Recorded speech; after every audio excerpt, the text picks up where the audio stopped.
Well, as we know, the race is now on for the local elections. And of course, the two big ones is not just, how many councillors, the Tories are going to lose, but the two big ones are, of course, will Andy Street be able to hang in there? And of course, will Ben Houchen?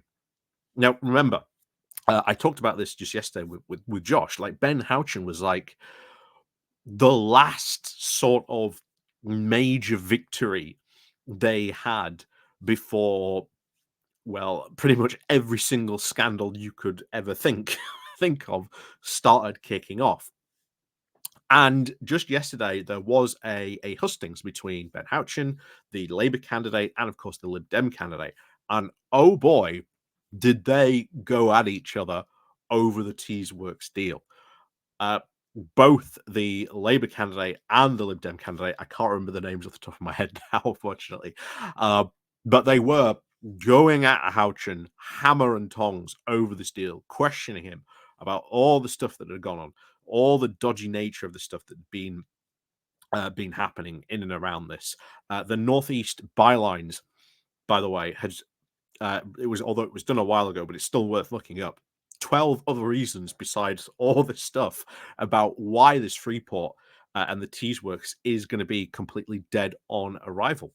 Why, for example, one of the things that apparently has been meant to set up this whole tire recycling thing that's been going on. But if you know anything about this and about tire recycling in general, it has almost been a bit of a thing that companies have been trying to pursue for a while. But the reality is that tires are more and more being sort of fly tipped and especially burned as well, which is of course not good for fly tipping, of course, obvious reasons, but being burnt even worse because, well, they release a lot of carcinogens into the atmosphere, can be quite poisonous depending on, well, how many get burned. But that's besides the deal. Go check that out. Very good article. Just go to show you why, honestly, Teesworks, it's just bad all around. And that's not even touching, of course, on any of the corruption stuff and the dodgy nature of this deal that has gone down. But more interestingly today, I want to talk about a guy called Steve Gibson, and he is the chair of one of the local football clubs in that region. In fact, he's one of a big businessmen in that region. And it is quite unusual.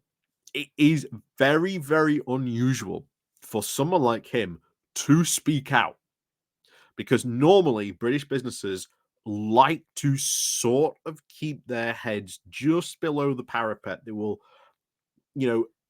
bob up a bit every so often, maybe to say something. But in the way that Steve Gibson here has done this, in what has been described as a very scathing attack, and we'll get onto that in a moment, I think is quite significant. And I think, as we've said before, the age of businesses and British businessmen keeping that sort of just under the radar, maybe sort of bobbing up a bit now and again, may be over. I'd like it to be over because I would like businesses to sort of speak up more about what the government are doing wrong and what they they should be doing. Of course, different views, etc. But I think it's something businesses should get more involved in, and I think good on Steve Gibson for speaking out about this, and of course really going in the attack over Ben Houchen, because it's something very, very much should be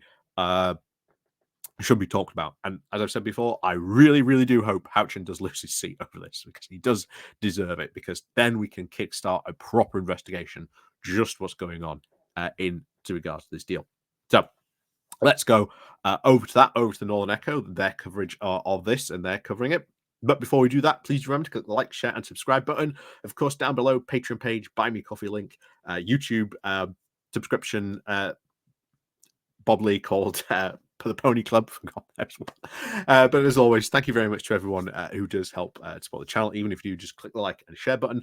And of course, you can click the subscribe and of course click the like, again, share button as well, obviously. So as always, thank you very much to all the people who do help and support the channel. So let's go cracking on into this. Like I say, this comes from the Northern Echo with the title of Steve Gibson in scathing attack on Ben Houchen over Teesworks deal. So, Tees Valley Mayor Ben Houchen has been accused of giving away our children's future by the chairman of Middlesbrough FC, Steve Gibson, in a pre-election attack over the deal at the heart of the controversial Teesworks project. And if anything from yesterday's debate on the local BBC radio station was about this, this could very well be, and I think the Lib Dems and Labour are setting this up to be their central attack on Ben Houchen. And he didn't really respond well to the questioning on a lot of this. So we'll see if this does start to shift some of this stuff, but we'll see. So, Mr. Gibson, who was the vice chairman of the South Tees Development Corporation for over 5 years until 2021, told the Northern Echo that the deal with increased ownership from the former Redcar Steelworks by the site of the two private businessmen from 50 to 90% by the former Redcar Steelworks site is now unforgivable. Mr. Gibson said that this extra 40% now equals to around over £500 million over a 25-year period, and that at 500 million could go to actual some great social uses. So Ben Houchen has actually gifted away the enhancement of our children's and grandchildren's future. And I think that's what was easily one of the biggest and should be the biggest questions about this. Why has he given up this amount of money, which could have been spent in his city region? If this is really about leveling up, why then has this money and this ownership been shifted to now such a large percent? Because £500 million over a 25-year period that sort of, that city region could have been, bringing in to do all kinds of stuff like that, is really depressing in this way. But of course, Ben Houchen did, of course, respond to this. So in a very conciliatory response, Houchen did praise Mr. Gibson as, quote, a good guy and thanked him for his time on the board, but said he was, quote, wrong about the facts. And this is it. This is Houchen's number one go-to on this. That, you don't understand, you were wrong about the facts. Well, I have to say, as a regular private eye reader, every single time Ben Houchen says, oh, you're just wrong about the facts, the facts actually seem to prove him wrong on that. But there you go. He said that this deal would return at least 1.3 billion to the local economy over the next 40 years.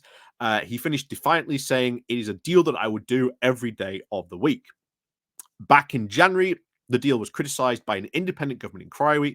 It was recommended that it should be renegotiated in the hopes of a far better settlement could be reached for the taxpayer. Gibson, who was also the vice chair of the board, when it agreed the 50-50 deal, said that inquiry came up with at least 28 different recommendations, not one or two or a dozen, but 28, which were absolutely damning for the mayor and his board, Gibson said. And bear in mind, I still have yet to see what the response is going to be from Houchen of those different 28 recommendations. But we'll see when they, like I say, when I know that, or at least when I see what the response is, we'll let you know. But oh boy, we'll see what those responses are going to be. But cleared. So the inquiry did clear the project of any corruption, but the recommendations concerned improving transparency and governance. That's not entirely true, because the inquiry was not allowed to look at that. It was not allowed to look at that. It did not have any power to compel testimony or anything like that. And because of the scope of investigation was so narrow, it could not determine if there was any corruption going on at the site. So that is worth bringing up. That continues. So what hit the hardest was, for me, was the judgment of the current mayor in moving an agreement from a 50-50 ownership to a 90-10. This means that hundreds of millions of pounds over the next decade, which would have enhanced the lives of the people of the Tees Valley, is now no longer there. How could he come to that decision? £560 million of taxpayers' money has been used on that site. The public deserve a return on it. And he's right. Absolutely right. I think that needs to be, and we are seeing that at the moment, of these initial pushes from the Labour and the Lib Dems saying, yeah, this is, this is absolutely unacceptable. You have been, Houchen has conned you out of a ton of money that you are never going to see a return on. So, following the closure of the steelworks back in 2015, Lord Heseltine recommended that a new style of South Teesside Development Corporation should be set up to clear the contaminated site and prepare for what is now Europe's largest brownfield site for reuse. In May of 2016, Mr. Gibson, whose Birkenschall businesses is a market leader in global transportation of liquids, gases, and powders, was one of 17 who was asked to join the shadow board, which then, following Mr. Houchen's election of May 2017, was then headed by the new Tees Valley mayor. By 2019, the process on which the site had then slowed because much was now owned by 3 Thai banks following the collapse of the steelworks. However, as 2 local developers, Chris Musgrave and Khan Moley, owned a small portion of that site, they were brought on the board. In return for helping to unlock the bank's ownership, they were given a 50-50 ownership deal. The decision to go with the private company was at least the right one, said Mr. Gibson. We got lucky on the land of those two. They are the architects of what has gone on there, and job creation they have drived, not the mayor, who was simply turned up for the photo shoot on the back of their hard work. His career is now hanging on to their coattails. However, Gibson says the tension over Houchen's style and negotiating techniques grew, particularly after Houchen was then re-elected in May of 2021, with 73% of the vote, and in June of 2021, Mr. Gibson and his allies, including Paul Booth, a leading figure in the UK chemicals industry, were then sacked from the board.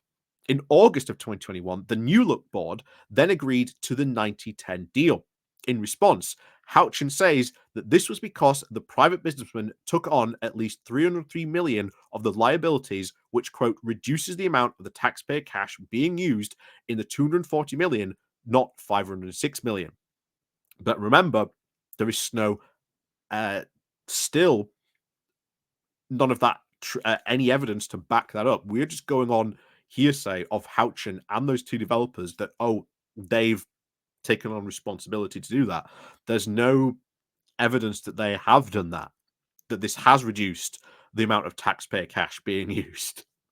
So, once again, according to Houchen, those are completely the wrong facts to use. However, this deal caused Middlesbrough MP Andy MacDonald to allege under parliamentary privilege that it was industrial-scale corruption.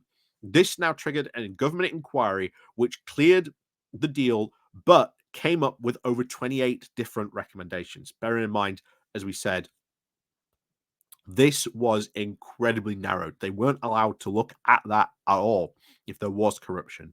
So it was an incredibly narrow inquiry. But the fact that it had to come up with 28 different recommendations is incredibly damaging. So Gibson said that there was no corruption, there is no criminality, but I cannot make any sense of the 90-10 decision. It is unforgivable. The mayor has often been out throughout and outmaneuvered, and not for the benefit of the Tees Valley. With Teesworks now still proving very controversial, Gibson believes that the region now needs healing, and it needs the backing of the Labour candidate Chris Menuhin, who was his guest in the director's box at the Middlesbrough's Monday night game against Leeds. Next Tuesday is polling day, and the 3rd candidate of the Liberal Democrats, Simon Tolley, is now also standing. At age of 21, Mr. Gibbons giving. So here's. Do you? And I think he just goes on to praise sort of the Teesworks. But again, there's still no real benefit to really going on this. There's still a lot of questions that are going to be raised about this, but I don't know. I think, again, from what we've seen, from what we've heard of Rachel Reeves, they are absolutely right to be bringing in the National Audit Office. And hey, when that happens, we'll find out. But if we've got a Labour mayor, we can kickstart that a lot off sooner. But we'll see. We will see what happens. But either way, there is not a shall we say in this week's, to quote this week's Private Eye, if you'll allow me to indulge you for a second. So, with the visit of the Shadows Secretary Rachel Reeves telling the Yorkshire Post that a Labour government would order the National Audit Office to look into the public spending free-for-all that the Eye has exposed at the Tees, things may be getting very nervy at HQ. So that a lot can be sped up very much faster, of course, if you vote Ben Houchen out. And if you are in that area, do, for the love of God, just vote Ben Houchen out. Seriously.